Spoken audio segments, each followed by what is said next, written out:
increase the speed of escalators at random. Hey, everybody. Welcome to the podcast. I'm Nick. Joe. Shannon. And I'm Joe. And I am so sorry that this is taking so long. We had so many... We are not doing that as the podcast. We are having a lot of issues with Have we been live this whole time? Computers. No. Adrian just said, I just heard Would You Rather. Are you guys doing that for your podcast? So it was like if we just been reading No. So basically while I was troubleshooting and trying to get shit working, Joe and Shannon were playing Would You Rather. In a book that Nick has that's really great. Yes. But yeah, no. So podcasts. Glad it worked. Finally. This is a thing. I have two big things I want to discuss on this podcast. I keep telling you, it's not that big. Okay, two small things to discuss. What is in this cup here? Because I really want to drink it. Okay. So let's start with that. Okay. Are we going to talk about the topics, or you're going to start with that, and then we're going to go to that? I mean, I can say the other topic real quick. Okay. I found a very big connection to Spirited Away, Lilo and Stitch, and The Ring. What? One of these things is not like the other. All three of these things are just like the other, apparently. I'm so confused, but continue. They all have wells. Okay. You ready for this? Okay. In The Ring. I forgot the name. Samara. Okay. Is in The Ring. Yes. She's played by the same actress that voices Lilo and Chihiro from Spirited Away. Oh, yeah. Sweet little Lilo in The Ring. So one of my coworkers was like, you know what I really want to do now? When we all were discussing that at work. It's like a mashup? He was like, I want to do a mashup of Samara coming out of the television with Lilo from Lilo and Stitch just going, my friends need to be punished. Oh my god. That's pretty great. That's strange. I did not know that, though. I was like, holy shit. That girl had a lot of big movies that year. I thought we came to that conclusion, not this last time we saw Spirited Away, but the time before that. Maybe we did. Because you were looking up theater, one of the voice actors. Yeah. I'll say that maybe. We've I've only seen it twice. Away. Well, I was going to say I've only seen it twice in theater, but I've seen the movie 1,000 times. I'm pretty sure you and I are up to 4 times in theaters for that film. Are we really?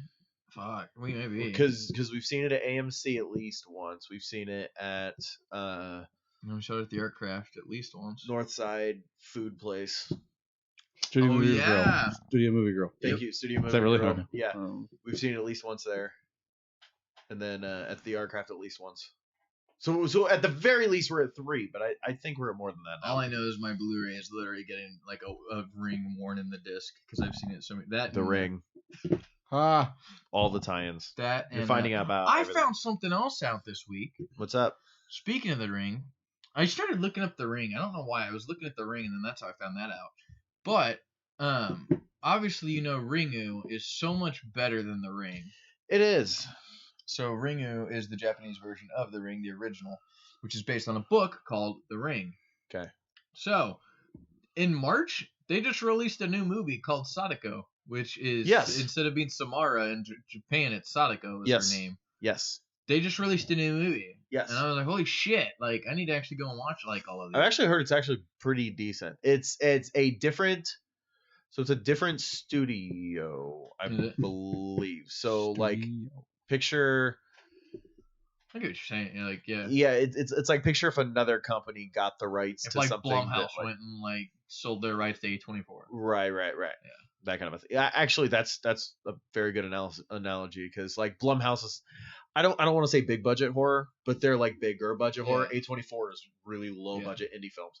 So yeah, that's actually a really good thing. Which is really because it was one of those things where somebody was like, "Hey, I want to do this movie," and they were like, we don't really want to put the money behind that. Yeah. So we went to a different studio, pitched it to them. They're like, yeah, that sounds great, but we got to buy the rights from these people. Talk to these people. They sold them the rights. And, yeah. Which is another crazy thing because I found out about Blumhouse, not about Blumhouse, but found out more about their company when Halloween came out. Do you know the reason why their films are so successful? Because they're hella cheap and they... Do you know why they're cheap, though? Everyone from the directors, producers... Everyone is paid scale. Homeless. Oh. They're all homeless, so they can't. But that's kind of cool.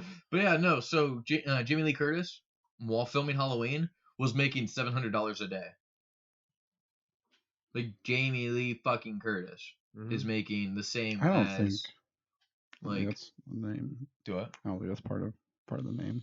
The middle name. I'm pretty sure. Yeah. Jamie Lee Scream Queen fucking Curtis. No, She's well, fucking well, like, Curtis. no. Her first name is Jamie. Her middle name is Lee, after her mom's maiden name. So, like, because her mom's maiden name was fucking Lee. So, so you have Janet fucking Lee. I was like, you're not referring to the Lee part, you dumb fuck. And you like her mom's name was fucking Lee. So her mom, Curtis. little known fact, actually kind of a popular fact, but you probably don't realize it. So Janet fucking Lee was the star of Psycho from Alfred Hitchcock. Her mom was the Scream Queen, and then so was the daughter. Yeah, so her mom was actually in Psycho, which is the first film to actually coin the term slasher film. Well, I guess it was a review on that film, but that's the first film that's been identified as slasher film. Because have you ever seen Psycho? Yeah. She's the one that dies in the really shower good in the movie. opening of the movie. Like the original, not the I don't know one like not the bullshit. Yeah, the, but like, we're talking about not black the and white. crappy. What's his name? Uh, Vince Vaughn remake. Yeah, not the Vince Vaughn remake with Anne Hesh. No, not that shitty film. I The was original. surprised at how much I liked Psycho when I saw it. The original? Yeah, because I was like, It's an I went in incredible and I was like, I love old film, but I was like, this film is gonna be dated. I was like, it's gonna be cheesy. I was like, everyone says it's one of the scariest movies ever made, which I wouldn't necessarily say that in comparison to other stuff I've seen. Yeah, But at the time, I could see why it was, and it was extremely unsettling in the last like 10 minutes of that movie. Oh yeah. Well, and Like, when you find out what's going on, the biggest thing, and that's an old fucking movie. I'm gonna spoil that the end of the one movie, and kinda. But when she goes into the basement, mhm. and I'm not gonna say who it is, but when she turns the chair around and there's just a skeleton sitting in the chair, scared the fuck out of me. I was like 18 when I saw this movie, and I was just unsettled. I'm trying to remember. So that was 63. When was Psycho? It was in the 50s. 54? 60. Oh. So I was wrong. So Psycho was Surprise. 1960, and that was like the first film to ever show blood on the screen. And then you have Blood Feast, which came out 3 years later, which to this day is regarded as one of the most over-the-top, gory, grotesque films to have ever come out in early horror. And so it's kind of weird how you see, like, in literally 3 years you go from something where you have a little bit of Hershey's syrup going to the bottom of a tub and going down a drain as like, a little bit of a oh difference my god, with there's this, so though. much blood, I can't believe it, to 3 years later you have like somebody sawing off limbs and bagging them up when a person's like dead in a A bathtub. little bit different about that, though. Not to say that was not a big film, Yeah. but you're also talking Psycho at the time would have been like It, how It Chapter 2 and It Chapter, everyone freaked out about how popular that movie was, and it was so popular, and every theater had it, and everyone tried to get a hold of it, and everyone talked about it, versus a film like that, which would have been like Midsummer, where like some people saw it, but it's a more indie film. So the big thing is, I think with Psycho, I guess my point is, I'm Psycho saying is was a something more like Psycho, wide something like that had audience. not been released in a wide audience. I feel like stuff in like, what was it, Blood Feast from Blood Herschel Feast? Gordon Lewis, I which feel came like out 3 years after Psycho. Correct. But I still feel like that kind of thing was probably being fucked around with in the underground, and stuff like this had been, because it's not something that somebody just sat around one night and was like, I'm gonna show this. I'm gonna show somebody getting chopped up on a bot. Like, I'm sure that there was underground stuff that led to that. Very well could be, but at least from a perspective of films that were released in theaters. Correct, but I'm saying, how wide of a release was that? Blood Feast was decently big. Was it? I mean, it wasn't. I literally never heard of it until you huge. mentioned it a couple years ago. It wasn't huge, but like it was still decently big. But it's one of those where it's like it's more of a like it kind of so like if you compare older films to now, like if you compare Halloween to now, everybody's like, oh my god, the movies nowadays are so much more graphic and gory compared to like Halloween. But then if you look at Not again only like that, Herschel there's Gordon Lewis's 40 Blood years Feast, between. or even going after Blood Feast, going to 1001 Maniacs. That film again over like somebody gets drawn and quartered, while being like massacred and eaten. What's by that people in Western the movie?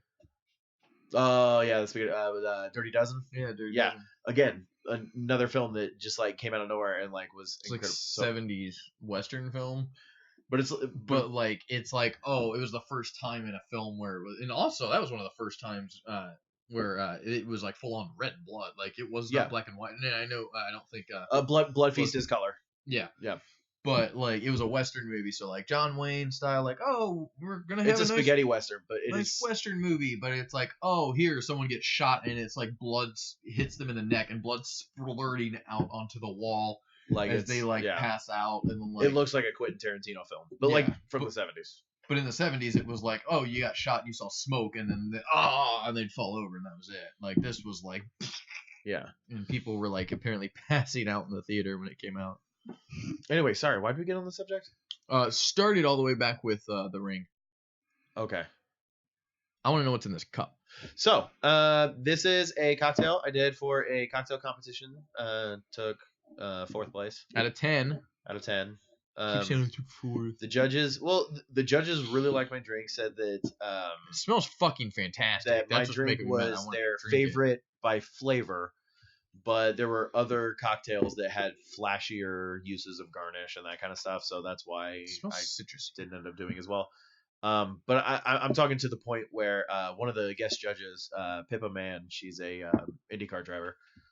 Nice. She even came back to my booth to get refills because she liked mine so much. So like it was cool. It was a great experience. I had a lot of fun. But yeah, I had about a quart left of the batch, so I'll be on its way back to my house. So cheers.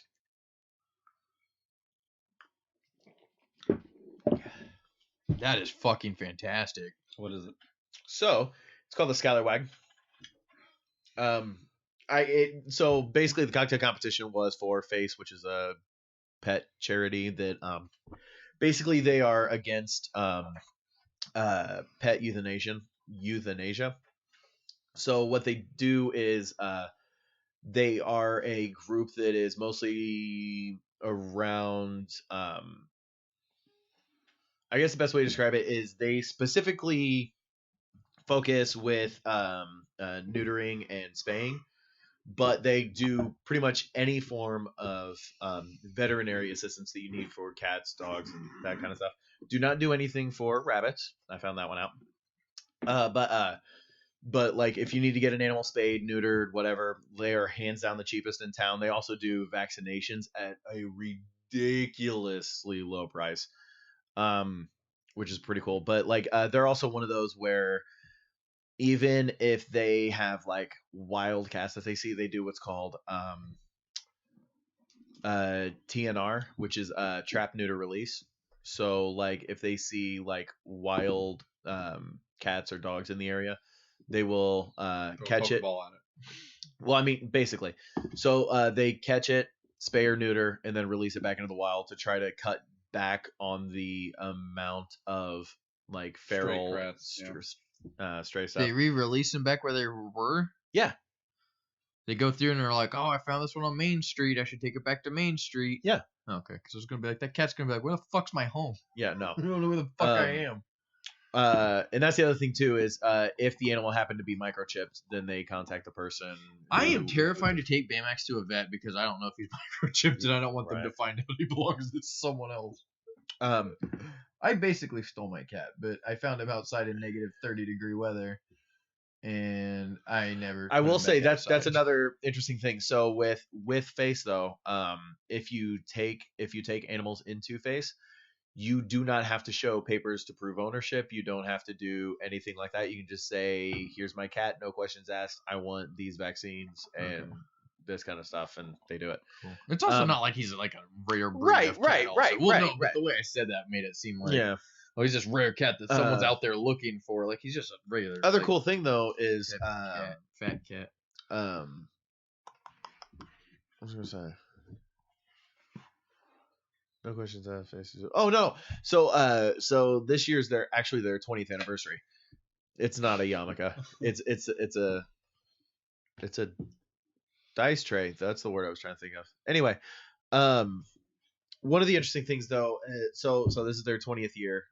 From the point in time that they opened, which was 2000, just literally just before 2000. So like I guess the end of 99. Till 2010, pet euthanasia in Marion County dropped by 50%.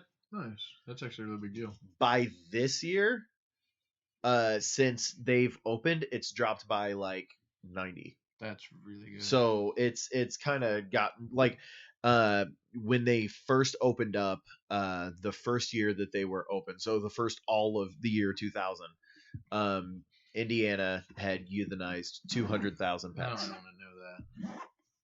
200,000 pets. That is absolutely disgusting. In just Marion County, Indiana. That's it. Like that's not even the state. That's Marion County. So the fact that they've been able to get those numbers decreased by 90% in 20 years is just incredible. And we raised a lot of money during the charity too, because the way you voted for your favorite cocktails was you paid like $1, and that counted as a vote for People's Choice. And between the 10 cocktails, we ended up raising a little over 800. So we had 800 votes. But it was one of those where like the person that won People's Choice had like people sneaking in like $100 bill here, $100 bill here. So like at that point in time, they're like 200 up, and I'm sitting here with a thing full of like Play that. $60. So this game looks adorable. Cool. Fun. What was the other thing you were wanting to address, Joe? Maybe that was it. Oh, okay. Then just we got games to talk about, but this game right here looks adorable. Speaking of games to talk about, so I've been playing a mobile game. Is it your porn game? I have not turned the porn game on in quite a while, actually, because I've been really obsessed with another mobile game. Because apparently it's the absolute Cuphead. Huh? It's a new game called Enchanted Portals, but it's a Cuphead style of a game. But they literally listed Cuphead as inspiration. They were like, "Yeah, we're huge fans of Cuphead. We loved it, so we made this." There you go. But like, this just came out for Switch. Oh, nice. It just came out or is about to come out. But so Switch. I'll stick with the original for right now until I can beat it. So I'll never pick that up. Yeah, that's never gonna. Good luck with that. But no, I've been playing another mobile game. Because apparently it's the one game in the series that I'm actually really fucking good at. Are you going to say Call of Duty Mobile? He is. I'm really good at Call of Duty Mobile. Oh my like, God. I'm really good when you take the controller away from everyone else, and then you give me auto aim. So good. Well, like, I'm like really like I'm talking like, so like Team Deathmatch is first to 40 kills. Okay, like. I'm going like 36 and yeah. I was gonna say I'm going like 27 and 2. Like I'm pulling like Corey Battlefield numbers in Call of Duty on mobile.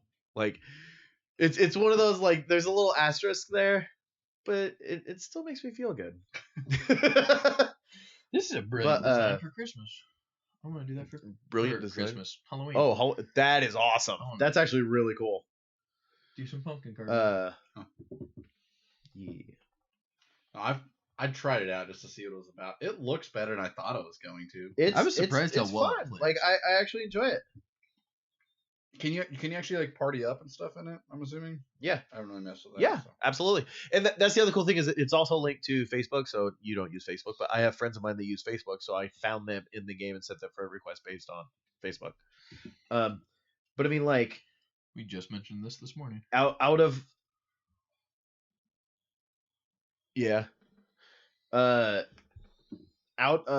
17 total games played so far, I've made it into the top 3 12 times, and I've made number 1 6 times. So like, I don't know. I'm not used to this. I'm not at all. And it's one of those where like I get really like there was one fucking match where I was playing against somebody because every single free game is going to have the point in time where you're having fun, and then you come against a squad where it's all in Japanese or Chinese characters, and everybody is like hitting stupid fucking shots from across the map and pissing everybody off. I had one match where this one guy was sitting in this one corner and kept sniping. So I finally got pissed off and fed up with it. So I got over to this corner and I hid in the corner and I just tossed a grenade. Boom. Got him. And then I come out and die. And I come back over here and I'd wait and I'd peek out and he'd shoot and I'd back up, toss the grenade, boom, and he'd die. And then I'd go back to killing people. It was so much fun. This is also the first Call of Duty I've actually been able to use Scavenger. Because Scavenger is a pretty useless perk for me because I never run out of bullets. Oh. I always run out of bullets because I lived way too long. Like I actually use Scavenger. Like I've always unlocked it in Call of Duty and be like, I'm always dead before I run out of bullets. I don't need that. And so like I always go with a different perk that actually fits my playstyle better, as in like shitty. But I actually use Scavenger in this. It's kind of a nice feeling. I played one. I just want to try. I only played like one match online. So do you do the aim down Advanced. sights? Or yeah, okay. I was gonna say that's the same control scheme I use. It's even though it's quote unquote more difficult, it's easier to me. Yeah, I don't know. I just figured I'd try it. But no, I had the same thing. I was playing on Nuketown. I just ran out of ammo. You don't have a secondary for whatever reason. Your secondary's a knife. Yeah, so like I ran out of ammo and I was just walking up and I stabbed like 5 people. Yeah, exactly. That was my other thing. Like I was like, knife kills are fucking easy in this. What the shit? And then like some of the stuff like there's no like limit to whatever you want to carry. It's not like, oh, you can only have like X. You get X amount of points with whatever. Like I can have a primary weapon and I can have a fucking mod in every single slot. I can do my knife secondary. I can have a class perk. I can have 3 character perks. Like I like in it's one of those, like, you know how you have to get like X amount of kill streaks or whatever, and then you unlock your ultimate ability or whatever. Yeah. This one you start off and they're like, oh, here's your ultimate ability, have a flamethrower. Like it's easy, but I don't know. I'm actually enjoying it, and I'm able to waste time with it, and it's not something I'm ever going to spend money on, so I like it. Yeah, fair enough. I mean, because when I went, because I just wanted to look at it, and I saw that it has like 300,000 like reviews for it, and it's like 4.8, 4.9 stars, and I was like, what? So, I was actually very pleasantly surprised with the graphics too. That's why I said, yeah. I was like, that was the first thing I noticed. It actually, like, the frame rate is not garbage. No, yeah, I was expecting it to be shit, because there have been a lot of first person shooters I've tried playing on mobile, and some of them are garbage. But this one actually it's pretty good. Yeah, I'm liking it. I'll play it when I'm oh my god, when I'm bored, or if I don't have my Switch on me. Yeah, I was gonna say that's basically I've honestly been using it more when I'm like sitting in queues waiting for something on Destiny, like that kind of stuff, where it's like, well, I'm sitting here and I've been trying to find people to play Gambit with. I'll play a match, and usually I'll be able to finish a match from the point in time that I select Gambit to the point in time where I'm loading in. Really? So, yeah. I got into Gambit the other day quick. I did a random match. It's what happens when you get 27 kills in a single fucking match. I'm talking about me. No, but yes, you got into Gambit match pretty quick. That time span, that's how long it takes for me to play a game of Call of Duty. I literally hit Gambit and was loaded in within about 30 seconds. Oh, really? Yeah. It was just playing on that short. I've been doing probably like, this was after you guys got a minute and a half to 2 minutes per thing. Well, again, I'm also talking at like 2-3 o'clock in the morning. Yeah, that's what I'm saying. It may be time too. Yeah. Real quick. What? So apparently Rob Layfield has come out and stated he is speaking to a lawyer and is considering taking legal action against Marvel for shady practices. Apparently it's Deadpool related. He hasn't said what it is yet, though. He said he is talking to the lawyers. Oh. The comments are fucking ridiculous against Rob Liefeld. Why? Like, one is like, I never understood the fanfare this guy used to get for his artwork. His fucking drawings suck. One person said we should all sue him for shady character drawings with too many pouches. Someone else said I would pay to watch a judge deem his character assessment of Marvel as having no feet to stand on. Rob Liefeld's notorious for not being able to draw feet. Like, it's literally just everyone's just like, shut the fuck up, Rob. Like, have you ever seen Rob Liefeld feet? No. They're saying the word feet really doesn't say anything, I guess. This man does not know how to draw feet. Why doesn't he just work on it?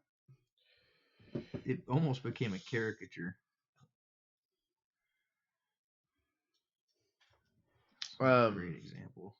So what games have you guys been playing? I've basically been playing a shit ton of Destiny, so I'm gonna wait on that. Are you sure? Look at those feet. Yeah. Looks like a horse leg. Yeah. It does. Look at the fucking left leg. Yeah. It's just so bad. And then I gotta show him Captain America. I've been playing Link's Awakening like fucking crazy. And I've been playing Luigi's Mansion to get ready for Luigi's Mansion 3, which comes out on the 31st. I am so excited. Is there any special editions coming out of that? No. Not that I've seen. Special editions of Luigi's Mansion. Yeah. No. I already got the collector's edition of Zelda. What is with this man's chest? That is a Rob Liefeld drawing. Like, I love the man because he gave us Deadpool, but my God, like, had you not seen that before? No, I've not seen that picture You've before. never seen his Captain America that has like a tumor? That's ridiculous. Oh my God. I'm gonna look up Rob Liefeld bad drawings. Makes me feel slightly better about my drawing ability, which I have none. But at least you know that's not what a human looks like. What the fuck? I will say so you saw Apocalypse? the Skyrim pillowcase, right? what? You saw the Skyrim pillowcase, right? Oh, this Skyrim pillowcase is actually really great. Hold on. He's got to pull it up real quick. It's great. I really want it. I'm dead serious. It's the greatest idea ever. Ever? Seriously, yeah. I already know what this says.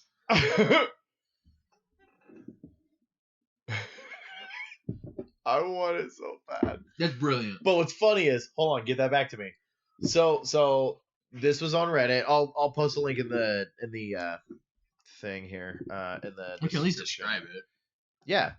But it's a pillowcase with how do you pronounce his name? Ralof. Yeah, real. That guy has a name? Yeah. I did Like not know he had a name. actually plays a decently big character in the Doesn't he die in the first like 5 Oh no, it's No. the other guy. the other Two guys you're with in the Yeah, cart. yeah. It's the other guy that dies. I never actually beat that game, not gonna lie. I beat all of like the side quests. I never beat the game. Like I did Dark Brotherhood. I've only beaten it once. Every other time I just avoid the main quest line. Really? I like Not that. happy with it, or you're like, yeah, I've already No, played no, it? I just don't care. It's not the best part of the game. What? It's not the best part of the game. I don't know. It just I already know what happens. I try to do all different stuff. Makes sense. Plus, it feels like I just keep restarting that game every time I play it. Did you guys see But, what Bethesda announced for the UK and Germany? What? They're doing they kind of did it here in the US a while ago. We got a cooler special edition of it, but they're releasing every Fallout game in one collection. Well, like they had the nuke. Yeah, this doesn't have the nuke though. It's like a steel book, and I was like, that's kind of cool. The nuke was much better. Yeah. Agreed. I'm so pissed off at myself that I didn't buy one of those or the anthology. Everybody fucking hates Fallout nowadays. I cannot find them. Well, let me rephrase. I can't find them where the codes still matter, which I already own all the games I was anyway. gonna say, just get the nuke. But It had discs in it, didn't it? Or was it just Steam codes? both. Yeah, it was mixed. Did I take eBay off my phone? I did. But I'm trying to think. Other than But so that's the Ralof Pillowcase. There's another one I found that somebody did. Yeah, the nuke itself you can get for $49.99 right now. Factory sealed is $159.99. Oblivion. That's so funny. You sleep rather soundly. I couldn't read the first word. Oh God. Yeah, I was gonna say it's really pixelated. Hold on. Did you hear what I said that night? Hello? Not much. What's up?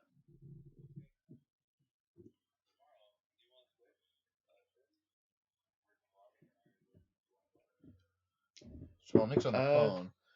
Yeah, that's fine. Brand What time do you new, go? unopened is Okay. about $150.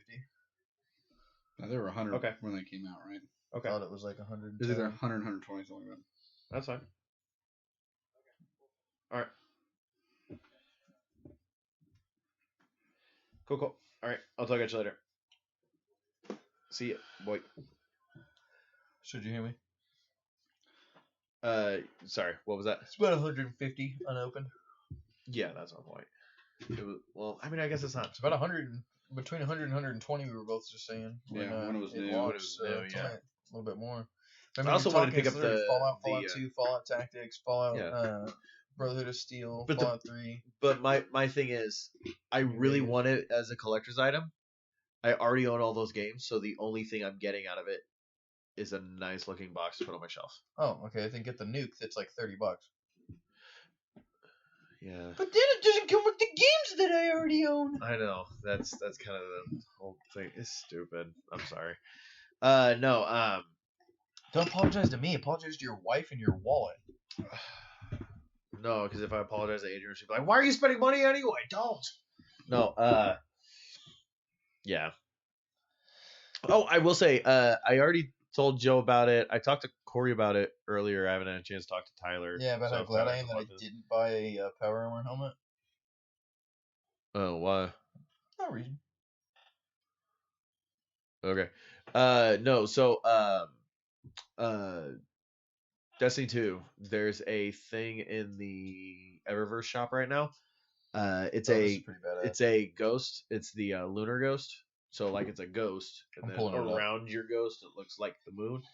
But it automatically comes with the perks Speed Demon and fuck, what's the other one? Something like I don't know what that ability is. so. Speed Demon. That was a second. All right. Explain that. Yeah, no. So Speed Demon, what it does is all of your sparrows, no matter what perks your sparrow has, you also gain instant summon, and also whenever you're riding your sparrow, it automatically reloads your weapons. That's pretty cool. And also then, get a bonus to all XP. right, that's what I was trying to. What's that called? Something light or light? something- Guiding light. Guiding light. So you get a 10% bonus to all experience. So as long It as says it also comes with a random mod. yes, so like the one that I got, the random mod was when I'm on Mars, I have a 10% bonus to glimmer gain. So, but I hate that this game's telling me I don't own Shadowkeep. but because you don't. I know I don't, but fuck you. Don't remind me. Don't tell me how to live my life. But no, I will say I don't get me wrong, thoroughly enjoy Shadowkeep. Amazing story. I'm having a blast playing the game. I don't know where you're going with this because you're the one trying to convince me to buy it. Not convince I was me, playing the game and like do this mission and everything builds up and it's awesome. And me and Yeah. Tyler were like, Did you yeah, beat this is great. Like this is awesome. It's been building up to this. We go to a mission and they're like, great. For the next part, go talk to Ikora. I talked to Ikora. I got an exotic piece of armor, and I'm like, cool. I got to go to work. I was like, yeah, me too. We get off. We go to work. We come back home. We're like, all right, let's start up the next mission. Nope, that was the end of Shadowkeep. We beat the entire story, and it literally just stops dead, like as kind of like a weird cliffhanger thing, because when the actual season of the Undying actually full on starts next week, so there's Vex invasions going on right now, which are kind of like building up to something. What they're building up to is the remainder of the story that was left off at the end of Shadowkeep. So it's one of those where like basically every couple of weeks you'll get like more story, like 6 hours worth of story, 6 hours worth of story, 6 hours worth of story, and so on and so forth. So that way it's not just, oh, you played the game and great, now you're just grinding for gear until the next expansion comes out next year. Have fun. So I think I like that better. Yeah, I'm really enjoying it. So it's just one of those where like I was like, yes, this is awesome. This is building up, and like it literally ends with a fucking mic drop moment. You're just like, what the shit did I just see in that cutscene? They're like, oh, talk to Ikora. Talk to Ikora. That's the end of the game. So, but I mean, like I said, there's events going on, and you got all the out on the next episode of Destiny 2. Yeah. So, next episode of Destiny 2, Electric Boogaloo. Yes. Dude, this is a list that we need to go through. I'll believe I'm really scared now. It's a list of the top 27 horror movies that scared people the worst. I've probably seen half of it. Yeah, I was gonna say, actually, I've seen about half of it. So I just remember, by the way, I don't think I ever talked about what was in this. You didn't. So it's 2 ounces of rum, 3/4 of an ounce of house-made vanilla demerara, which is like basically a fancy way of saying simple syrup with better ingredients. Better served, Papa John's. Pepe Jang. What was I gonna say? 3/4 of an ounce of vanilla dem, 1/2 ounce of pineapple juice, 1/2 ounce of lime juice, and 1/2 ounce of unsweetened iced tea. Of course, it has unsweetened iced tea. Well, it's one of those where like I made the drink. First of all, I started trying to make like a fall mojito, I guess, but I couldn't get the. It's pronounced mojito. Yeah, but nobody understands it as that. Everybody always orders it as mojito because they're idiots. But so like. Mojito. Isn't he a Dragon Ball character? Guys, the fucking guy at the bar doesn't know how to pronounce a mojito. You should do that one day. Although I will say, people really get pissed off at me when they're like, "I'll take a Basil Hayden." I was like, so Basil Hayden on the rocks or neat? And they're like, it's Basil Hayden. He's not British. I was like, actually, it's Basil Hayden because Basil is the name, and he like came over here from. Whatever, I'll get you your own shit. I get so mad when people walk in there. They're like, I need a case for my phone. I'm like, what kind of phone you got? The iPhone X. I'm like, the iPhone 10 cases are over here. I'm like, what's an iPhone 10? I'm like, what do you have? And they're like, no, it's the iPhone X. I was like, Robin Dorbaros. No, oh my God, people don't understand that. But yeah, no. So tried to do it, couldn't get the mint to work right. Then I just stuck with I basically took the mint out, tried to add a little bit of pineapple juice, which gave a good flavor, but it was really acidic. And I was trying to find something that would mute the acidity. It would drop the base. So I threw in a little bit of tea. The black tea actually muted the acidity pretty well. I like it. It's nice and smooth. Anyway, sorry, continue. What is this list? Oh, I forgot all about it. I switched over. So it is the top 27 movies that people polled that are the most disturbing films. Okay. I guess they start at number 1 and go backward, or they may not necessarily be in order. Yeah. But some I agree with, some I haven't seen. I don't know. Some I want to see. So number 1 is House of a Thousand Corpses. Check. Yeah. Number 2 is Us. Check. I haven't seen that yet. 3 is Hell House LLC. Check. That was actually pretty decent. Midsummer. Oh, check. Blair Witch Project, Check. original. The Orphanage, I've never seen. The Orphanage is so one of Guillermo del Toro's best fucking films. Don't get me wrong. I say that about damn near every one of his movies because that man can do no wrong. But The Orphanage was just creepy. Anyway, sorry. Continue. This one I need you to look up for me if you can. Okay. Martyrs. Oh. Is that Nev Campbell? This picture looks like Nev Campbell. Came out in 2008. I don't think she's Martyrs. Yeah. It may not be her. No, I was gonna say I don't think so. Yeah, no, it is definitely not. Okay, because that kind of looks like Nev Campbell. Yeah, it's not her. No. French horror film. After that is Saw, the first. Yeah. It Follows. What's that one? Have you never seen that? So It Follows. Can I see a picture? That's not really good. I will describe that film in the best way possible. Yes. You're gonna. Yeah, you will. I know what you're gonna say. It Follows. It is The Ring if the videotape was actually an STD. That is the best way to describe that film. The whole thing is this girl is hanging out with this guy, and they have sex, and then they go through, and she gets drugged, and then she wakes up, she's tied to a chair, and he's basically like, I'm sorry, I had to do this. There was no other way. Don't let it catch you. And she's like, what are you talking about? Get me out of this fucking chair. And then he leaves her there in the middle of nowhere. And then she turns around and this person is following her. It's this random stranger is following her. But then like she gets away and then she gets home and then like she just keeps finding these strangers or these different people. It's always a different person each time is just following her. It's always a different person, but they all kind of have the same motion and yeah. It's one of those who it is. Like, you're like, okay, I know that's the person, but it's not the same. It's not like, oh, it's Freddy Krueger following her. Like, it's literally like, okay, this normal guy is just walking down the street, fucking weird, and like following her, and then like, but like, it'll be, oh, okay, now there's a crowd shot, and then you'll just notice one person staring. One person at her just and, doesn't seem. And then you're like, oh shit, like that's get the fuck away from that guy. And then it's just this But the only way to get rid of it is to sleep with somebody, and then it goes to them. But if it kills that person, it goes. Then it comes back to the previous person. So like it's basically like a line of people, and this person has sex with this person, so it's following this person. This person has sex with this person, so it's following this person. But if people start dying, and then this person dies, so it goes back to the last person, and then that person dies, it goes back to the next person. That so on and so forth. So it's literally The Ring, where it's like, oh, in order to get the curse off of you and survive more than 7 days, show the tape to somebody, and then that person now has the curse on them. It's the same concept, but as an STD instead of that. And then yes, it can also come back, which I believe, don't they set it up that that Samara can come back, which is the whole thing with 2? I honestly don't remember 2. It's been so long. The only thing I remember about 2 is I'm not your fucking mommy. Yeah. The Fourth Kind. Yeah, it wasn't that weird. The Grudge. I definitely say the Japanese version. Ju-on. Yeah, I was gonna say Ju-on. Yeah, Grudge. Silent Hill. Silent Hill was good. Yeah.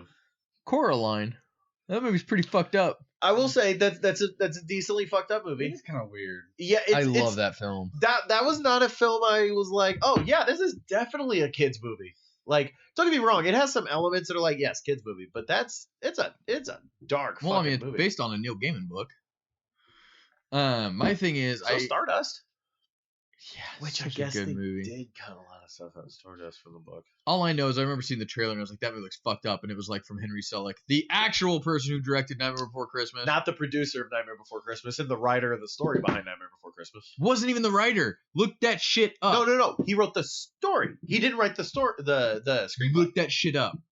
It was based on a story that he told his children as a bedtime story. The entire story that he told them was a story about a pumpkin king who ruled Halloween Town, and then there was also Christmas Town, and you had Easter Town, and you had Thanksgiving Town, and that was that concept was what he created. Henry Selick took that and then wrote the script. Right, that's what I'm saying.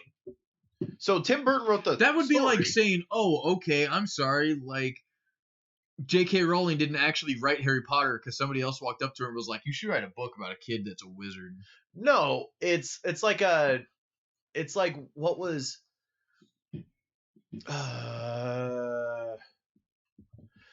there was a book that was written by an author that was like 13 pages that got turned into an hour-and-a-half movie. You still have to obviously credit the original person, even though the person that wrote the screenplay added 90% of the content. I get was that, but actually calling used. it Tim Burton's Nightmare Before Christmas. That's because he was a little produced it. That had ridiculous. nothing to do with the storyline. But But anyway, I get so mad anyway, when I talk to people. I'm like, "What's your favorite Tim Burton movie?" And they're like, "Nightmare Before Christmas." I'm like, "You're fucking stupid." Oh, guess who wrote the screenplay? I don't remember. Caroline. Huh? Caroline Thompson wrote the screenplay for Nightmare Before Christmas. Oh, even I was wrong then. I thought it was Henry Selick. No, Henry Selick directed it. I knew he directed it. But so Caroline Thompson is the novelist, screenwriter, film director, and producer who wrote the screenplays for Tim Burton's films, Edward Scissorhands, Nightmare Before Christmas, Corpse Bride, and then she also co-wrote the story. She also co-wrote the story for Edward Scissorhands and co-adapted a new stage version of the film with the director and choreographer Matthew Byrne. Yeah. I lost track. You're Oh, she also directed Black Beauty and Buddy. I have a question. Nice. Both those are really good movies. Question, because I don't know how to pronounce the next film. Okay. I think it's called Rec, but people call it Record. REC. That film. Is it just how do you pronounce that? REC? Does anyone know how to pronounce it? Everyone I talk to calls it something different. So here's the Because thing. I've heard people say record, and I'm like, what's record? And they're like, REC, and I'm like, oh, okay, yeah, I know that. Because it says REC as in it means the thing is recording. Correct. Because the whole thing is so. It's a found footage film. Right, it's a found footage film, but the interesting Quarantine is what became of it, doesn't it? That's the Americanized bastard version. Yeah. So the bastardized American version is still that's one of those where, don't get me wrong, REC is that film is. That's one of the movies that after I watch that movie, I can't go right to bed. Like it literally says on here, the person that reviewed it says, I love horror movies, but I was so freaked out after watching this. I drove to sleep at my parents' house and left my boyfriend and my roommate at my apartment. Yeah, it's one of those movies now. But with that being said, the bastardized American version, Quarantine, was actually not half bad, and they changed some stuff with the story that was kind of interesting because they made it more. They took less supernatural elements and pushed it more into a scientific. Yeah, I was gonna say it was more like zombie-ish, wasn't it? Well, I mean, either way, it's zombie. It's the matter of voodoo versus virus. Oh, kind of a thing. thing. You said supernatural. I thought you were thinking ghosts. No. Who do you voodoo? Bitch. But yeah, no, that film was 15. The boy. 15. Oh, the boy. No, Okay. Number 15. I was like, what the fuck is 15? The boy. Okay. 16. Candyman. Yeah, that was another movie that hit me hard because I saw that one when I was like 7 or 8. The person on this one, number 17, says, I know it's considered a silly film now, but when I left that theater with my friends, we were all terrified. Number 17 is Paranormal Activity, the original. Oh, okay, yeah. I've not seen it. I would agree. So I would agree.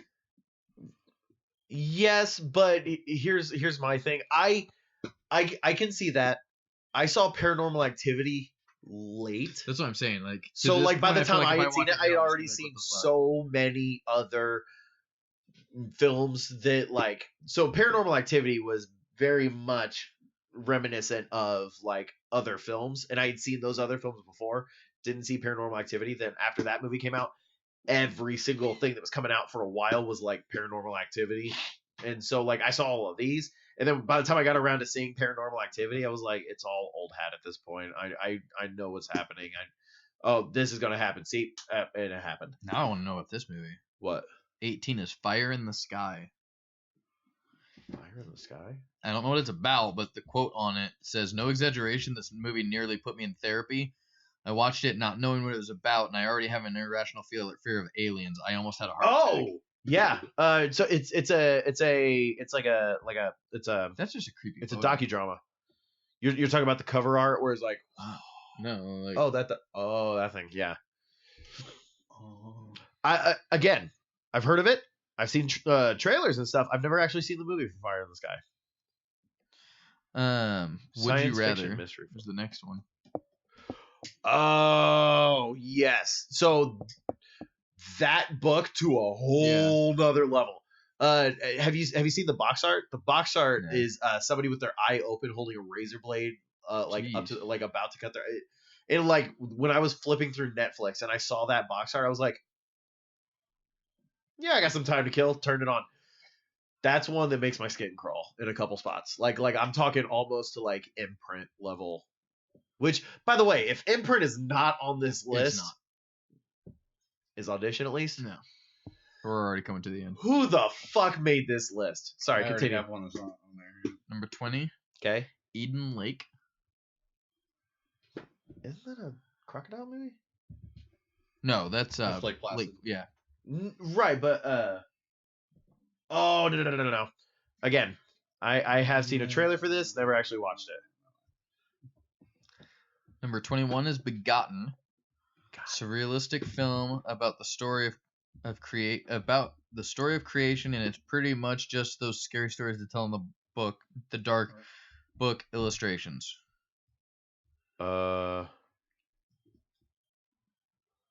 22 is Nightmare on Elm Street. I can kind of see that. 23 is Terrifier from Terrifier's 2016. fucking amazing with the clown. Yep. So you have the description right there. Are you talking Terrifier or are you talking the? This doesn't say full-length film description. This is people talking about it. It says no exaggeration. It took me 5 tries to finish the whole movie. Okay. Came out in 2016. 2016. So that's the full film. Clown. So well, because there's a short Terrifier that is in a no, yeah, this is in the like a actual film. compilation thing, and then the guy who made the short film. Oh, this is a black and white clown that looks fucking. Yeah. The movie's not black and white, but the clown. No. The clown. Yeah, his makeup is. What? After that is the McPherson tapes. Yes. The UFO abduction is the full name of it. Yep. Again, one that I've like seen passing through stuff I've never actually watched. This is one I know you watched. Fucked you up as a kid. Number 25, Darkness Falls. Oh, the Tooth Fairy. Yeah, that one. That was I a have good still one. never seen that film. That one. I don't know why that. Dad and I went to the it. Dollar Theater to see that. Tina was like, "You better make sure it's not too scary for him." He's like, "It's PG-13. How scary can it be?" We're driving home, and Dad's like, "Honey, I think we're gonna have to have like the light in the bathroom on. I don't think I can sleep in pure darkness right now." Tina was like, "I told you, Paul."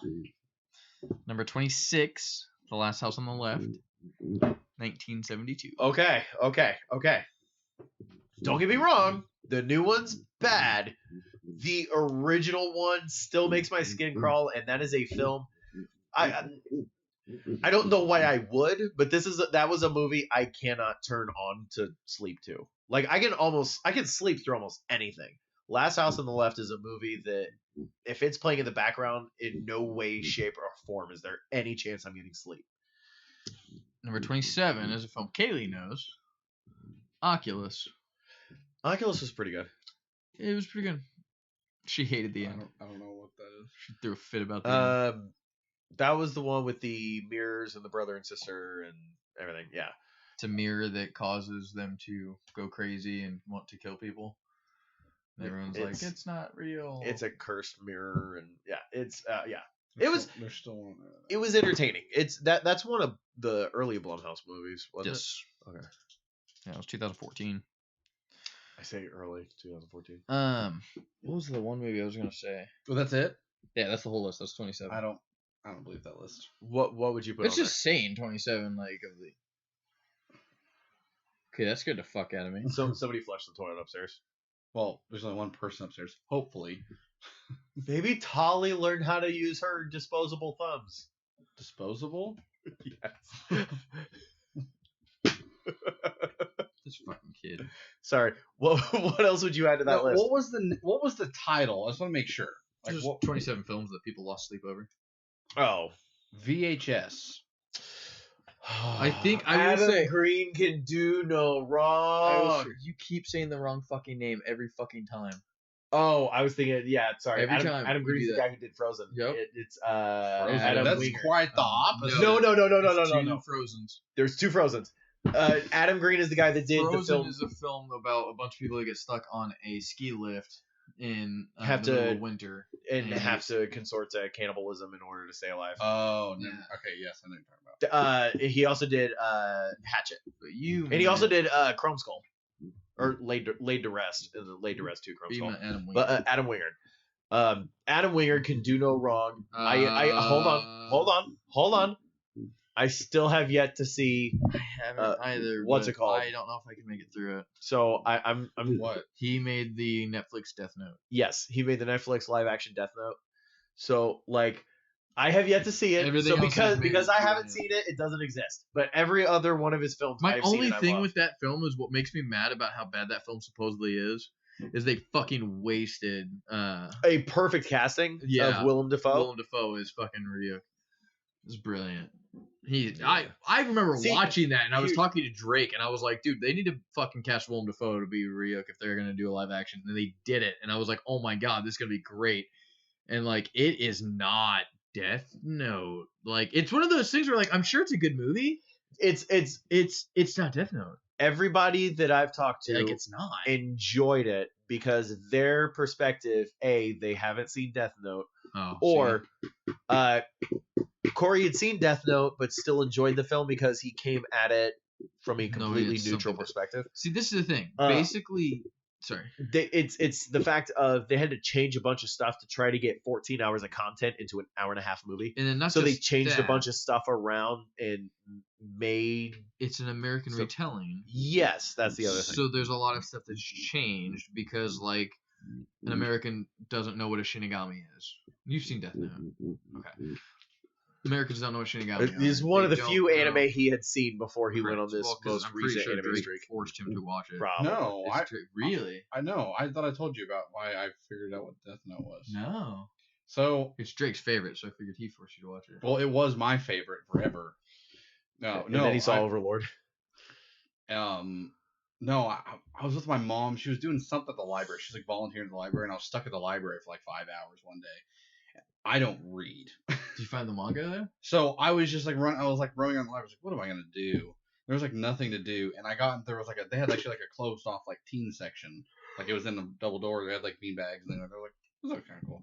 I walked in there. I'm like, what am I gonna read? And I was like, I don't know, maybe like Harry Potter. So I don't know. I was like, I'm trying to think of something, and then I happened to go see there was a manga section, and I was like, oh, comic books. I was like, I've never really messed with this, and I noticed Naruto over there, and I was like, I don't know anything about this, but I recognized the face. So I was looking through it, and I was flipping through it, and then I saw Death Note, and I was like, what is this? And I just like picked it up, opened it the wrong way. I opened at the end of the book, by the way, when I did that. And then a Shinigami appeared to him and said, "Hey, you found my notebook." Yeah, that'd be crazy. No, no, I was like, I realized that I would just pick it up, and I thought I was reading it from the beginning. And I wasn't. I was like, this isn't making any sense. And then there was some kind of thing at the bottom. It's like, you're reading this backwards. And like, so I turned it over, and then I don't know. I just started reading because it was like I'd never really seen anything like it, and I just started reading it, and I read like all of it. You just so happened to luckily pick like one of the best things to start with. Like you literally walked directly into a museum, went to the best painting in the place, and said, "Yeah, I can get behind this stuff." See, so but now like you're walking through the rest of the museum, and like there's other stuff that's really good, but why is there so much boob and panty shot? No, I mean there's a little bit, hair bit of fan service. Mimi? Yeah. Annoying pop star. Yeah. No, but so Netflix Death Note. Yes. Okay. Is a film about a kid named Light. His last name is not Yagami. And he finds a notebook that he finds out if he writes people's name in it, they die. That's it. That's the only similarity. And then it's Ryuk's notebook. Well, yeah, and N L.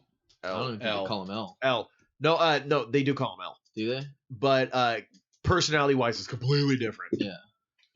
Wait, is it? Personality L wise, is the first one. Personality wise, he plays the fucking whatchamacallit from Serenity.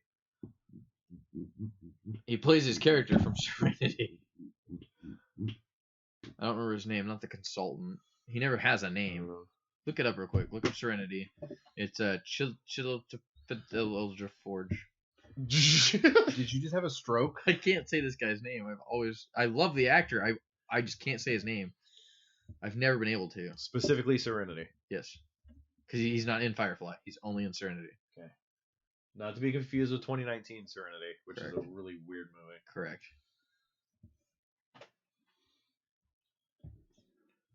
He's not the consultant.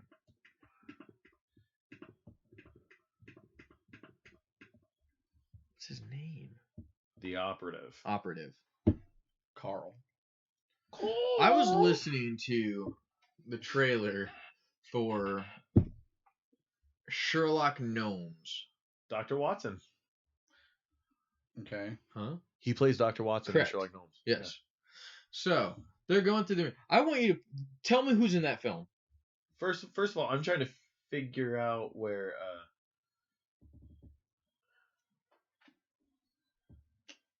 He's not in Death Note. Oh, is it on him?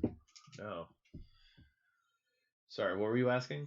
I'm gonna be completely honest. Okay. 3/4 of his face are covered up the whole movie. True. So I honestly thought it was him. Sorry. Who were you saying? Sherlock Gnomes. I just want to know who's in that film. There better be an explanation. People and things. Talking about people. Why does this matter? L. So Lakeith Stanfield. the reason why I'm saying is because on the trailer they're like Johnny Depp and Mary J. Blige, I think, is in it, and then they go and also starring Forge, and like I hear the trailer and I'm like, did they fucking like stroke off? It's like, have you ever seen that? There's a video on YouTube of this Norwegian news reporter. I think he's Norwegian. But anyway, he's reading the news. And he's like, oh yeah, there's bad weather coming for, here and here, and there's this city and this city. And then there's one city, I shit you not, it's like 37 letters long. And he just like says it. Like doesn't even like yeah, and I'm like, what the fuck? Yeah, I've seen that video. Yeah. Kelly Asbury, Mary J. Blige, Emily Blunt, Michael Caine, Johnny Depp, Michael Caine. The only way to say his name in British is you have to say Michael Caine. Geofor. Sounds. Chiwetel Ejiofor. What is it? Chiwetel Ejiofor. Chiwetel? That might be right. Chiwetel. He's a great fucking actor. Yeah, I'm Geoforge? What? His last name is Ejiofor.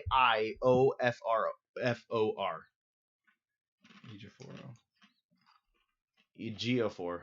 Hold on. Chiwetel Ejiofor. James Hong, Matt fucking Lucas, James McAvoy, Stephen Merchant, Ozzy Osbourne, Maggie Smith, Stephen Wright. How the fuck have I not seen this movie? Say the whole fucking thing. Yeah. Chiwetel Ejiofor? Yeah. Ejiofor? Yeah. Chiwetel Ejiofor. No, Matt Lucas is in that movie.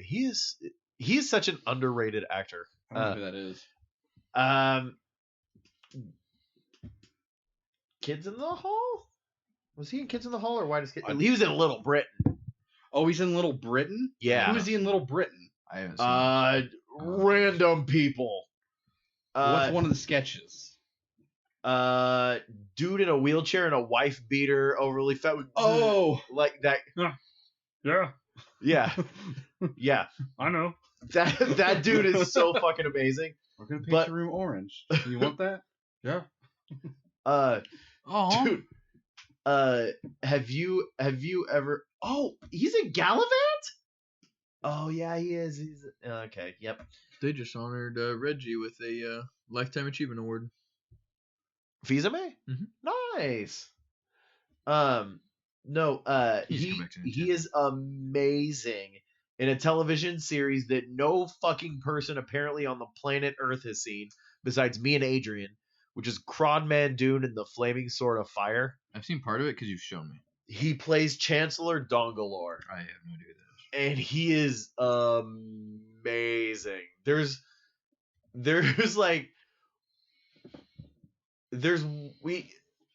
Okay. Usually I get really annoyed when somebody takes a joke really far. But there's one joke that he does that just goes and goes and goes and goes, and I just laugh from beginning to end. Because like you know, the whole like something like that. But like somebody was like, "Oh, we should get married." He goes, "Oh, whoa, whoa, whoa."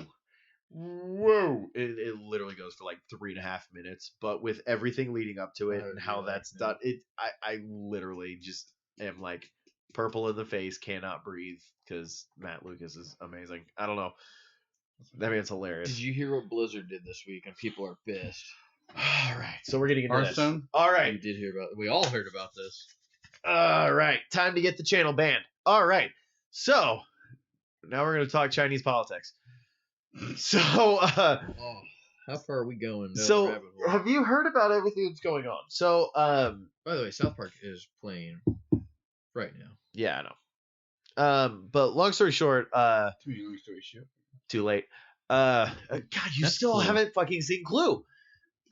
We just had this conversation. Anyway, I had to stop her from screaming. no.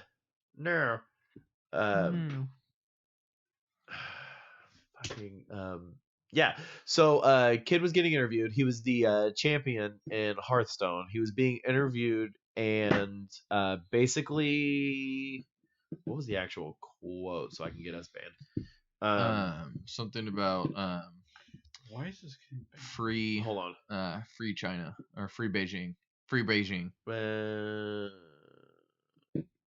Hong Kong. Hearthstone. Is it Hong Kong? Hong Kong's part of China. Beijing is not, or the Republic of China. So Hong Kong is not part of China. That's the whole thing. And I thought it was different. Then maybe I've got it backwards. Yes.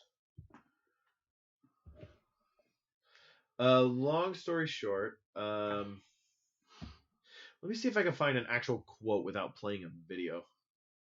Because everything I'm seeing is like, Just type in Hearthstone.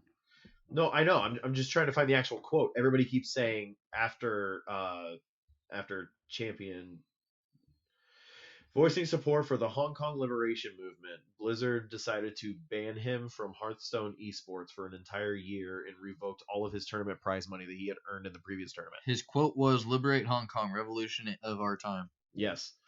And as soon as it happened, the people that were interviewing him ducked behind their computers. One of them started giggling, and then it just cut to a Mitsubishi commercial. And because this whole thing is going on, long story short, China is one of those places where you do not talk bad about China. If you talk bad about China, the Chinese government will make sure that your stuff never touches Chinese soil because Not only that, people go missing. right, but it's so like China has their own internet because their government doesn't want people to see what life is like North Korea. outside of China. So like if you want a video game to be available in China, you go to import it into China, the government has to set an official down. They have to play the entire game from beginning to end, and then they give the copy back to you and say, okay, you need to change this, and this, or else it's not going to be allowed for it's not going to be allowed for sale in China. And Hearthstone has a very popular Asian market. Also, with Blizzard, their new game Diablo Immortal is being very heavily geared towards an Asian audience, most prominently Chinese, which actually one of the co-developers for it, NetEase, is a Chinese game developer. And so they're trying to keep good relations with China, and the whole like Hong Kong is not part of China, but China believes that Hong Kong's part of China, but therefore Hong Kong's part of China. So they are more or less It's pissing me off. They are more or less like wanting to not say anything political about China, but because this kid who was a champion of Hearthstone The worst part of this whole thing made a is, bunch of money doing Hearthstone, said this, they cited that they were doing this specifically because in their terms of service with part of their stuff, you're not allowed to do anything that would quote unquote tarnish the name and image of Blizzard, which they believe this would be in the eyes of the Chinese government and in the eyes of the Chinese people, Therefore, he is banned for a year from competing, and all of the money that he earned this year by That's being the the big champion is being taken back, and he is not actually getting any of his prize money that he earned this year. So because of that, other game developers are now actually coming out that there's another game developer. No, it wasn't Valve. No, it was Epic. Epic for Fortnite was like 100%. We are not going to ever ban anyone for political. Well, but there was another game developer that has a competitive card game that's trying to make it on the market, but can't quite get as popular as Hearthstone or Magic the Gathering Arena. You know what would make Magic the Gathering Arena bigger? What? Put that shit on mobile. Agreed. But one of their, I don't want to say competitors because they have almost no market share for the whole thing, but one of their biggest competitors is in like third, literally said, well, how about this? We will guarantee you a spot in our next championships that we are running. We will front you X amount of cards so you can build a deck and everything like that, and we will reimburse you the money that Blizzard is taking away from you that you earned. Shit. What? This morning, this became a international incident. Yes. To the point that the U.S. government is getting involved. Yes. So that's where stuff changed this morning, because it's a U.S. company censoring somebody who is not a U.S. citizen in talking about political matters of a different country to more or less better gain, I guess, a profit. And it's also the situation where now it's getting to the point where even Blizzard associates are coming out and stating, we work for this company and we are boycotting this company now. So like Blizzard associates are like leaving the company. Blizzard just keeps making one bad. There's also like a giant statue. Actually, we're completely bad mouthing Blizzard, but I actually have something to pull out here in a second. I love Blizzard. Don't get me wrong. It's just as a company, they keep making bad decisions. No, yeah. Guess whose birthday's today? Not to get on a tangent, but you just mentioned him. Yeah. Guillermo del Toro's birthday's today. Oh, that's cool. It's about to change over to midnight here in a bit. And I was wanted to make sure I said that before. I was literally just talking about his Patron Verdeos bottle earlier. I still want to fucking get that. Anyway, it's only $400. Buy it. But at Blizzard, they actually have a giant statue out front, and around the base of the giant statue is actually like carvings into the ground that are like the different pillars of their company that they believe in. Well, those pillars have now been vandalized by employees because they said, well, obviously they no longer feel that these are actually important. Blizzard. I really love Blizzard, but they keep fucking up. R.I.P. Yeah. I mean, seriously, with the exception of Elder Scrolls Online, World of Warcraft is my favorite MMO. My favorite card game, video game, is Hearthstone. Heroes of the Storm is my favorite MOBA. They're taking that offline. My thing that I love with Blizzard is they are a company that takes stuff that other people have already done. So, like, they're not the most innovative games. Like, so it's Apple. Stuff that people have already, yeah, but they perfect it, like Apple. Yeah. Yep. Bill Burr had the greatest thing to say about Steve Jobs the other day. I say the other day. I watched his video the other day of him talking about Steve Jobs. Apparently, right after Steve Jobs died, he came out and made a video, or was on like a Conan O'Brien kind of a show. It was like, I don't understand the hype behind Steve Jobs, and everyone was like, really? And he was like, yeah, I'm just saying, like, guy acted like he was fucking like, it was Jesus, Gandhi, Steve Jobs. And he was like, I don't get it. And they were like, what do you mean? He was like, I mean, did he fucking physically sit there with a soldering iron and, like, build the iPhone? No, he told a bunch of people, hey, I want to fit my whole music collection in my pocket, make it work. And he was like, he didn't do shit. He used to go through and have this whole team of people would make shit for him, and then he'd walk out on stage looking like, look what I did. And then was making fun of him, and then they were like, well, I mean, surely you have to admit that, like, you know, without Steve Jobs, like, we wouldn't have any technology. And he was like, well, I'm just saying the fucker's dead, and we still have a new iPhone coming out this year, so clearly he wasn't doing that much. Oh, that's what it is. So the statue is surrounded by a giant compass, and at each of the points in the compass is a different pillar. So there's like north, south, east, west, but then like northwest, northeast, I don't have redstone southeast, silver anymore, do I? southwest. Each of those has a different one of the core values for the company. Well, people at Blizzard have actually gone through and in protest covered up "Think globally" and "Every voice matters" in protest of the fact of obviously every voice doesn't matter, and they don't want to think globally because they are more in support of the Chinese government than one person's voice. So South Park Phone Destroyer. I haven't tried that yet. phone destroy really? I've not tried It's it. a blast. I haven't even fucking beaten Fractured Butthole. So good. Anyway, but no, it's just interesting and what am I saying? No. So the other thing that's interesting about it is so all this stuff is going on with Hong Kong and all this other stuff. South Park last week, This is so fun. the episode, I was so pissed, but it was so fun. yeah. They actually bring up this whole thing to an extent. So they don't actually make fun of the whole Hong Kong China thing. What they do is they poke fun at how China basically controls everything, and everything that's not in their control they just make illegal. So not too long ago, somebody made a comment about how Winnie the Pooh looks like the Chinese president. Well, he didn't like that. So now Winnie the Pooh is actually banned in China. Like what? Tonight's the 300th episode. That's cool. Seems like just a couple years ago it was 200 and 201. 200 and 201, yeah. Anyway, but so like 10 years ago. Winnie the Pooh is actually banned in China. Like legally, you cannot have this Winnie is the a Pooh in real China. thing. This is Legitimate. not South Park making this joke. This is a real thing. Because the president said that I do not look like Winnie the Pooh. Winnie the Pooh's not allowed in China. There's a point in the episode where like they like turn to the camera, it's animated, but turn to the camera and are like, seriously, we're not joking. Look this up. Yeah.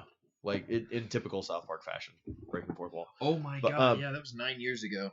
But it's one of April those where 2010. so in the episode they're poking fun at it, and like Randy Marsh gets arrested and goes to prison in China.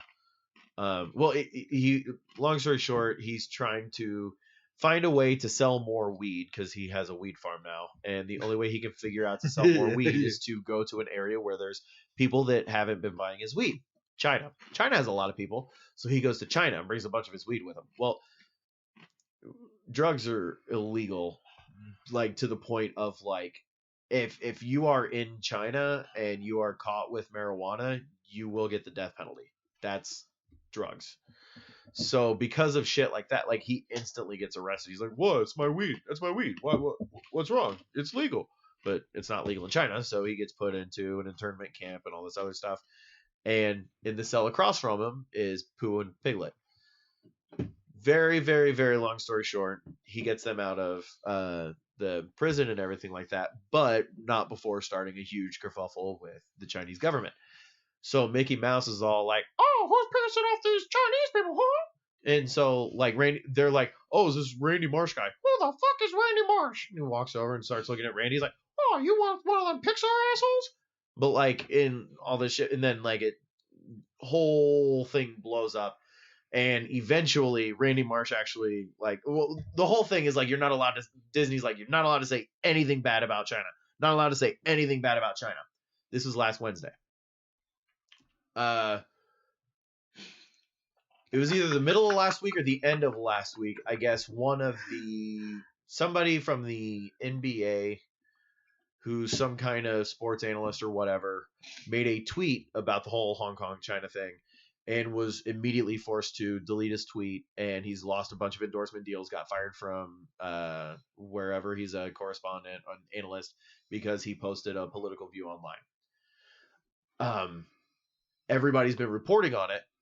Monday, Disney posted a thing stating that nobody at ESPN even if they are reporting on it, is not allowed to say the actual quote because they are afraid that if somebody from a company that is owned by Disney makes a comment on air and reads the actual quote, that the Chinese will actually ban ESPN and therefore Disney from China, and China's a big cash cow for them, so they don't want to piss off anybody in China. So it's like literally Wednesday there's an episode of South Park, and by Monday everything that they made fun of in that episode Came true. while being a little bit factual at that point was really true by Monday. And it was kind of interesting. It's like South Park's kind of turned the tables where like Simpsons was like forecasting the future, and now South Park's starting to do it. It's kind of funny. I have to read this South Park quote. Yeah. So Really scared, but Kyle's talking. He says, come on. We're guys, dude. We find something about all our friends to rip on. We made fun of you for being rich just the same way we rip on Butters for being wimpy. And Stan says, yeah, and we rip on Kyle for being a Jew. Kyle says, yeah, and we rip on Stan for being in love with Wendy. And Cartman for being fat. And Cartman for being stupid. And Cartman for having a horrible mom. And Cartman for being a sadistic asshole. And Cartman goes, hey, you did me already. okay. I got a surprise. I'll be right back. And you've got Cartman saying, I'm not fat, I'm big boned. And Stan says, no, Jay Leno's chin is big boned. You're just a big fat ass. This show is so great. But what if I'm trying to put on the nose and the snowman comes alive and tries to kill me? Tweak, when did that ever happen except for that one time? Except for that one time.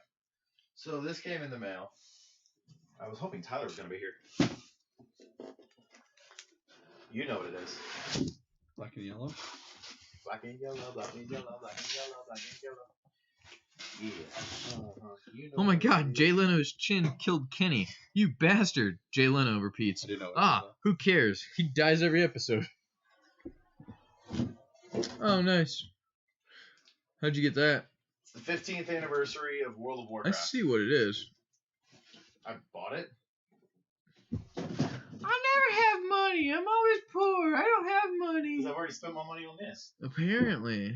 What? It wasn't that expensive. How much was it? It's like, $250. oh god, no. It was like $90. Yeah, it was like I think it might You have get a game been with 100 that? after tax. You get a game with that? You got 60 days of game time. Oh, do you really? 30 days of game time. Was it Oh, 30? I was gonna say. 30 days of game time. I thought it was 60. I thought it was 62, but it says on the back here it's 30. Kenny's family's so poor they had to put up their cardboard box for a second mortgage.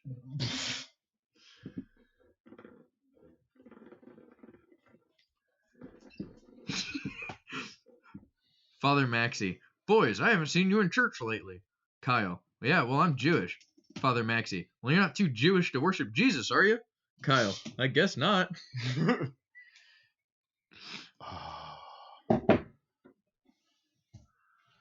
All right, let's get up in this bad baby. No, dude, independent films are those black and white hippie movies. They're always about gay cowboys eating pudding. That show is so amazing. Saddam, but I killed you. Where the hell was I supposed to go? Detroit? Talking to Satan. Oh god. It's such a great show. Have you ever watched it? I watched some. No, I mean if you actually sat down and watched the first 10 seasons. No. It's so great. I'm not saying in one sitting.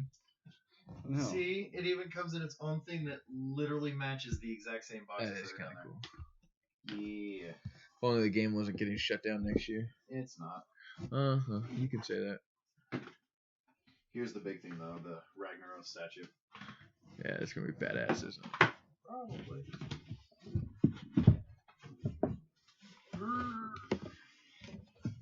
Jesus, it's another box. Yeah. That's a big fucking statue. Another train. Another train. It's an oddly closer train schedule. I forgot about that line. What was that? Was it on Family Guy when they're doing Shawshank Redemption. They're no, like, it's, Oh, it's yeah. Stand By Me. oh yeah, but It's it's like the Stephen King. Yeah. Yeah. They're like, train! And They they all all dodge jump, it, and then yeah. Joe gets ran over, and they're Yeah. like, another train! And Joe's just like, this is an oddly clustered train schedule. Yeah, yeah. The fat kid from Stand By Me grew up to marry Rebecca Romaine. Can you fucking believe that? How pissed off does that make you?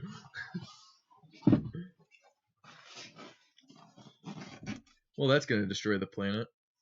We'll never break down. Whoa. I'll just burn it. Don't break the styrofoam. It's special styrofoam.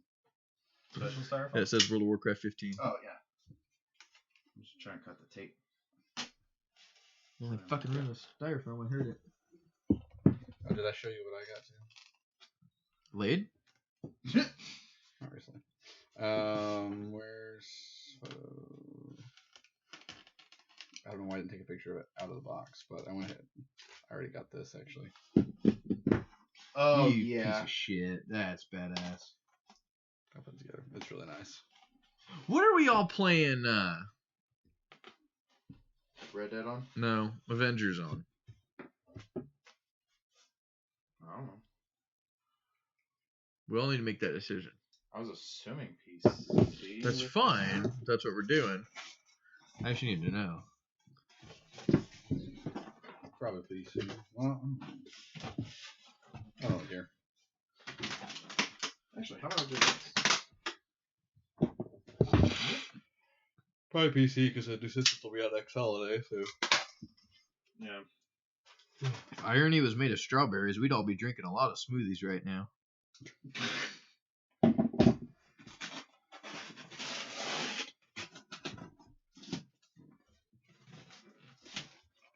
How's that unboxing of it? Well, I unboxed it. I just can't unfoam it.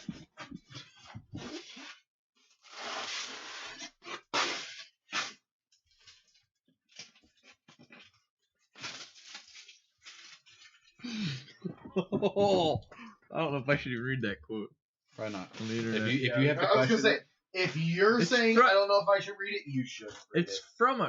from a show. I didn't write it. so it doesn't matter. Oh my god, this thing is fucking heavy. Like, holy shit, fucking heavy. Oh yeah, it looks fucking heavy. Looks like it's made out of pewter. It's not made out of pewter. It's That's what it looks like. heavy-duty plastic, though. Pewter, It's really some know. heavy fucking duty plastic. He said duty. Heroes duty. Oh my god. It's just literally on IMDb. It's all the quotes from South Park. Yeah. Timmy's quote is just Timah, and it's spelled Timah.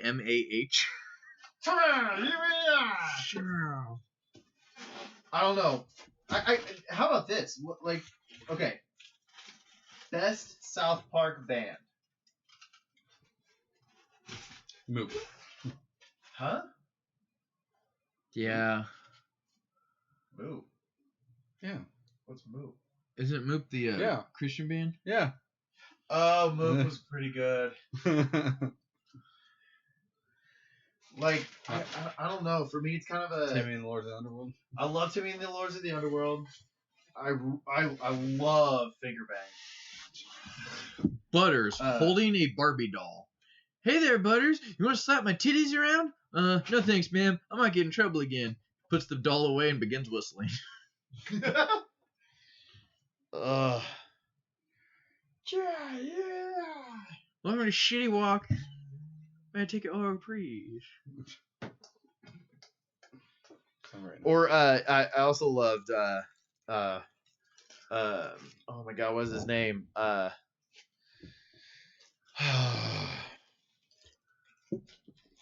Stevie Ray Vaughan. Well, God, I hope you got, I guess you got me again, didn't you? Yeah, that was a pretty good one, God. Hope it made you laugh, you sick bastard. Is that the whole thing?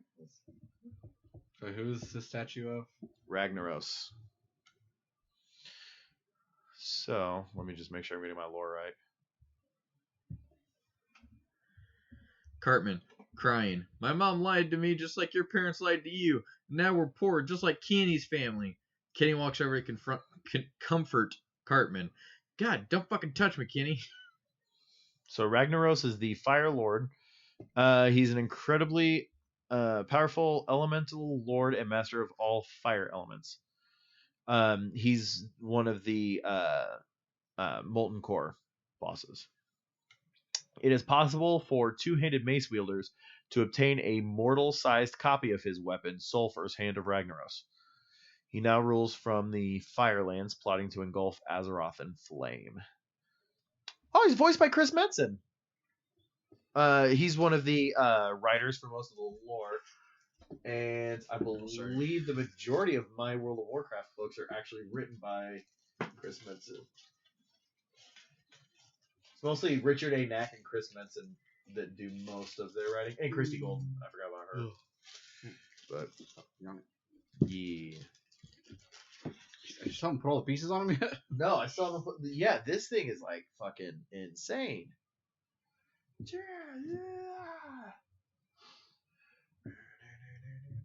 I guess I finished putting him together. I didn't get a chance to really say what I was playing. Yeah. What you been playing? Now that I finally beat Gears. You did beat Gears? Yeah. How is it? Well, as I talked about last time, remember? I mean, yeah, but I mean, I'm you didn't like beat it, so like, how? I hadn't beaten it yet. No, you said you were still in the process of playing it. So that makes sense. Yeah, you didn't really because we didn't have anything last week, so it would have been the week before. Oh, so, no, actually no, it's my favorite one. Do I need to play these games? You need to play 5. See the fact that I have them all. Okay, feel how fucking heavy this thing is. Please don't drop it though. But no, it's nowhere near as heavy as I thought it was gonna be. Really? No, the way you were making it sound, yeah. That's pretty bitchin' though. I know, right? Nice. No, definitely. I think story-wise, really, really good. A fantastic looking game too. Oh yeah. Oh, it looks fucking gorgeous. Just from what I've seen on it. Pretty heavy. It's really nice. I will say that's one of the Gears 5 is one of the first ones that like.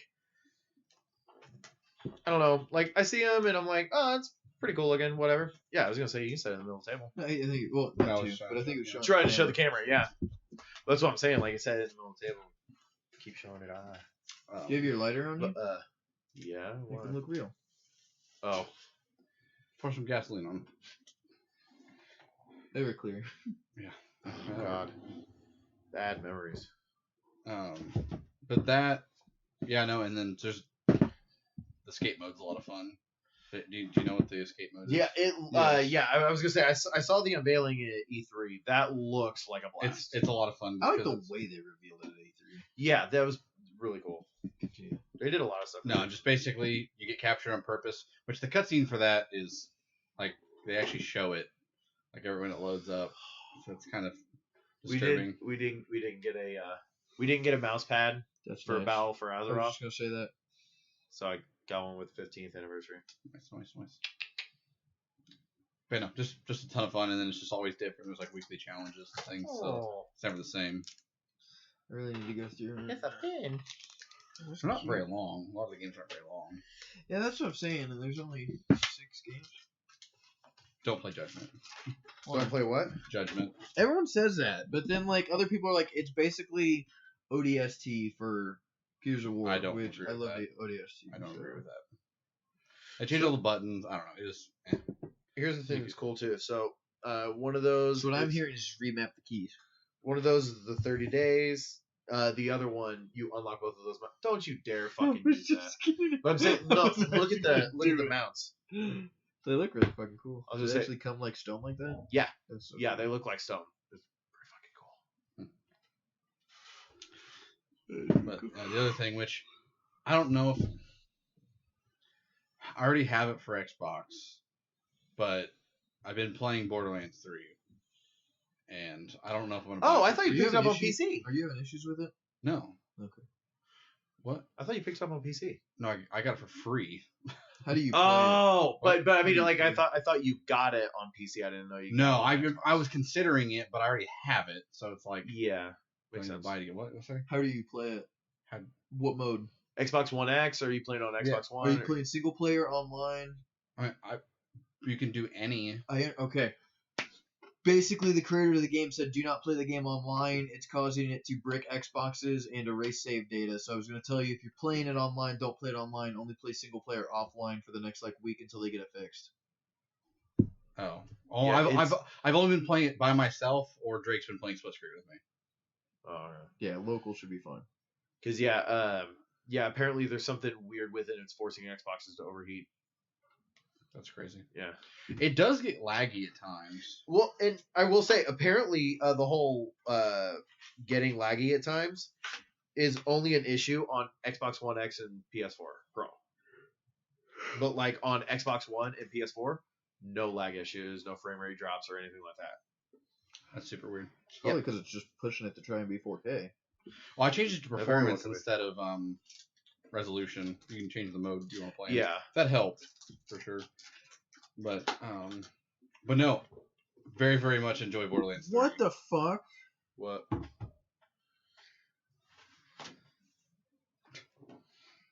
But have you played? They released a new skin for Mei in Overwatch where she's part of the Hong Kong resistance. Yes, to try to recoup some stuff because Y'all so many done people, fucked up now. so many people are now saying that Too they're little, going to too late. boycott Blizzard and all this other stuff that they decided to do that. Oh, dude, these art prints. Those lithographs. Dude, I really fucking want Luigi's Mansion. So, some of these fucking artists, man. Agent Roswell as Saints Row meets Destroy All Humans. What's it called? Roswell? Agent Roswell. Kind of curious as to what that is. It's Saints Row meets... Well, I mean, I get that, but I'm saying, like that sounds like a blast. Like, I'm like, Doesn't it? why? I can't I've wait not for played that Destroy All yet. Humans to come out. Is Destroy All Humans exclusive to Xbox? I don't think so. No. Because they own the studio that was making it. Well, it's coming out on the Switch as well, right? I Sounds can't like Microsoft and Nintendo's handshake. I can't remember. I didn't think it was coming to Switch. Maybe not. I could be wrong. Destroy All Humans remake. Destroy All Humans These are 2020 video fucking game. Gorgeous. Game is set to be released for Google Stadia, Microsoft Windows, PlayStation 4, and Xbox One in early 2020. Who's the developer? THQ Nordic. Which THQ Nordic is not owned by Xbox. Or Microsoft, sorry. I think THQ those Nordic three- is a subsidiary, but they're a subsidiary of who? I don't remember. Embracer Group. I just like the way it goes through the year. Right. Years. Yeah. It's each one of the lithographs is one of the expansions. Because it's World of Warcraft, Burning Crusade, Wrath of the Lich King, Cataclysm, Mists of Pandaria, Warlords of Draenor, Legion, Battle for Azeroth. Yeah. It's got the names right on it. Does it really? Yes. Weird. Put his name on that I chair. could not tell those. What was that? I can't remember what movie that is. I have no idea I what you're can't talking tell if that was a burp, a sneeze, or a fart. about. I think it was all three. Was What is that? that's oh God, it's a terrible film. No, it's a hiccup.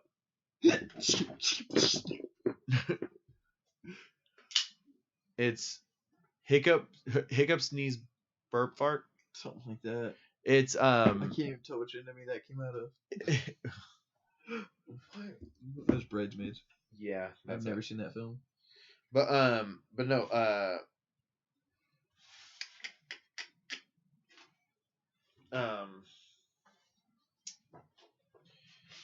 sorry, the film that you were just referencing though a second ago is a terrible waste of a film. Should has Adam Sandler in it? Yes, Does it really? Is Yes. it family movie? they're all Grown-ups? dads, grown-ups. It's I've never seen any it's of those. I I don't want to be sad seeing all these people that I absolutely loved as a kid. Just it's Paul Blart guy is the one that was Kevin the James. yeah Kevin James is the sneeze hiccup fart thing. have we heard if Spider-Man's going to be in Avengers yet? The game. I don't know. You know, they're gonna be adding new people all the time and stuff. Well, I was gonna say they just added Captain Marvel or Miss Marvel. Avengers 2020 game. I just know that I want Characters. to be Hulk in a pinstripe suit. Dude, Uh, Thor's fucking video that they showed off looks incredible. Oh yeah. Are you guys pre-ordering Oh. the Earth's Mightiest edition? I don't know. Maybe I missed it. So, large roster of heroes drawn from the Marvel Universe, consisting primarily of the title team members and other superheroes, such as Captain America, played by Jeff Sheen, which he's the only one that I don't know off the top of my head. Iron Man, played by Nolan North, fucking amazing. Hulk, played by Troy Baker, fucking amazing. Woo. Black Widow, played by Laura Bailey, fucking amazing. And Thor, played by As much as you like Laura Bailey, you've never seen Soul Eater. Yeah, that's true. And Thor, played by Travis Willingham. Fucking amazing. And then they've also announced Hank Pym, Hawkeye, and Miss Marvel. During the game, the heroes come into conflict with several supervillains. Among them are Abomination and I know Taskmaster. about Taskmaster. I did not know about Abomination. Mm-hmm. That's an abomination. I'm really excited to see what they do with this. My only thing is, No. I just hope it's more than just a button masher. No, it felt a lot different when I played. See, that's the thing. You've played it. We haven't. We have not talked, by the way. Oh, I forgot about that. Yeah. I talked to Nick about it for like. I was gonna say, are you even allowed to talk I don't about it? understand what this even means. Virgin Media announced on Yeah, 'cause, October 1st of 2019 that they will be the exclusive telecommunication partner for Square Enix and Crystal Dynamics for Marvel's Avengers. I have no idea. Why did they need a telecommunications partner for the studios for a game? I don't know. It just seems really Are they weird. making a bunch of videos about it to get I don't hype know. out? How long have we been going? About 2 hours. Yeah. Hour and 41 minutes. But So, I mean, we're down to one concurrent viewer. Nobody's tested anything in chat. So, whenever you guys are ready to end it, I guess. Only thing is, I just want to hear what he has to say about Avengers, if he's allowed to talk about it. Yeah. Oh no! I think That's good. Achievement. I'm almost positive Achievement Hunter has a video of the demo that they released Okay. afterwards. So what I played was a demo that now I think they've let Others game play. developers and other people, or not game developers, Influencers. yes, that game reviewers and things. That's what I was looking for to watch. But no, they felt fairly different. Now you had your basic moves, and then you had like one super move, one or two. So you really didn't have a ton of moves yet because it was like the very first mission, Yeah. the intro. So it's telling you how to play the game. Yeah. So, but I mean, everybody felt fairly different, and Iron Man felt very different from everybody. Everybody here has seen all of the trailers, right? Yes. My only question is I don't it know. how open world is it? Well, here's the thing. There's going to be the main story that you're going to play through, and it's going to be X number of hours. And then once you do that, that's when it opens up into the multiplayer, and you can kind of like customize your superheroes and do your missions multiplayer, and go out and. I just couldn't tell if it was like Ultimate Alliance, where it's very like, okay, here's a hallway, and you go down this hallway, and then you turn over here, and then you're guided, and you have to follow this path. Or is it going to be more I probably.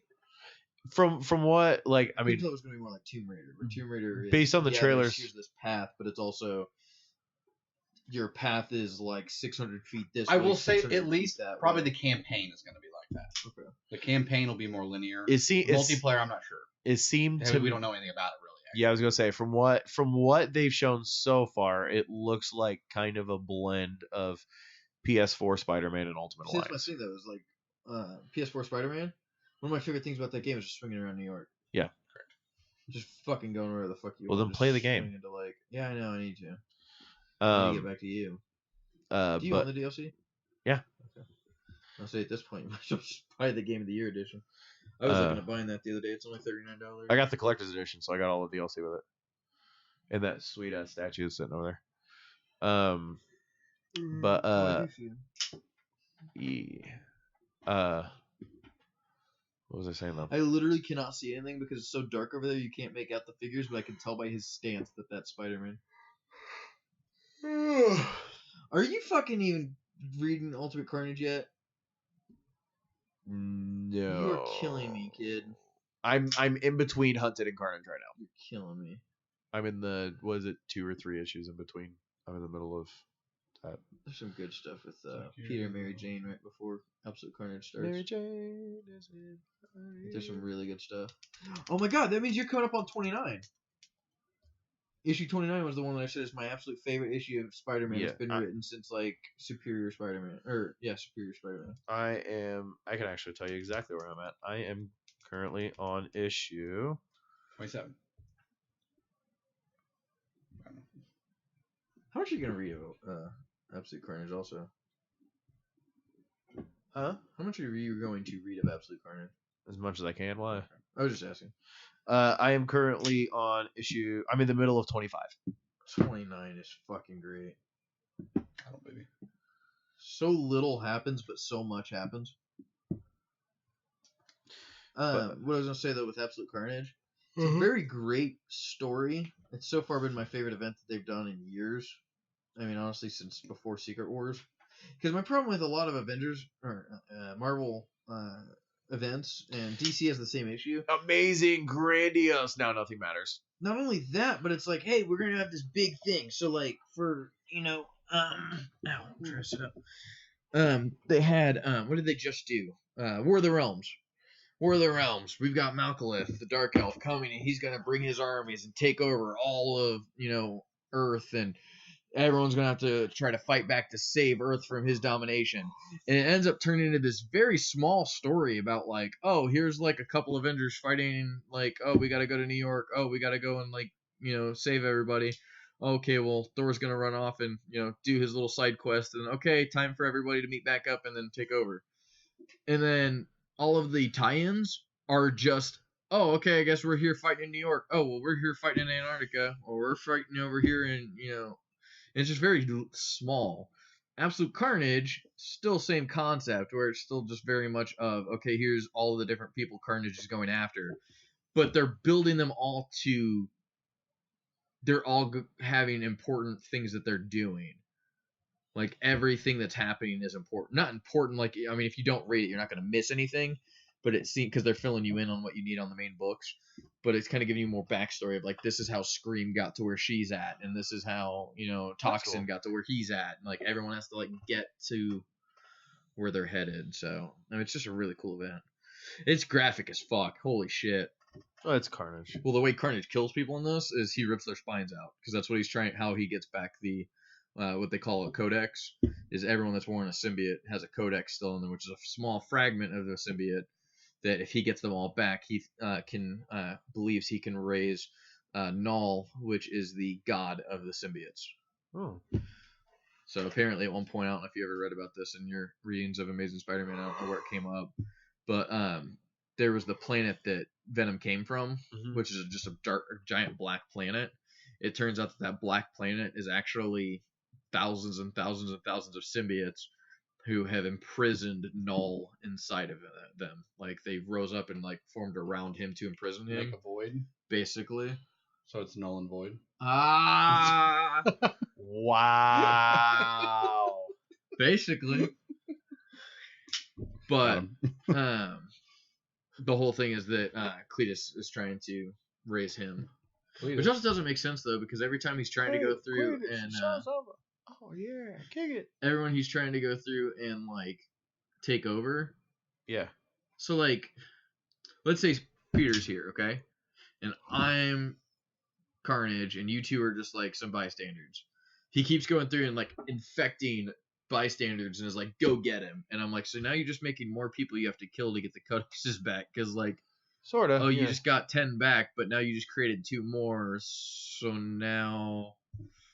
I'm like, you keep making more soldiers. Like, well, I mean, it's fucking Cletus Cassidy. Of course, he just wants to kill as much as he can. Yeah. But at the same time, I'm like, you are kind of defeating your purpose here.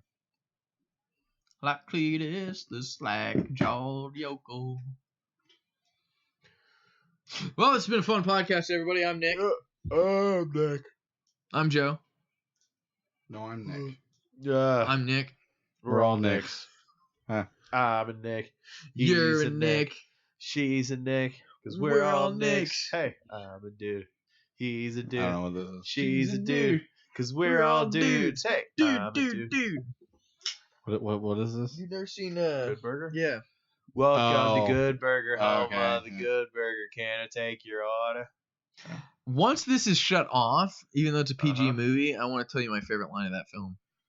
Okay. So, yep. Till next time. Yep. I'm Joe. We'll see it. Have fun. Don't forget my name, Joe. Joe. It's Joe. It's Joe Mama. Lies. All right.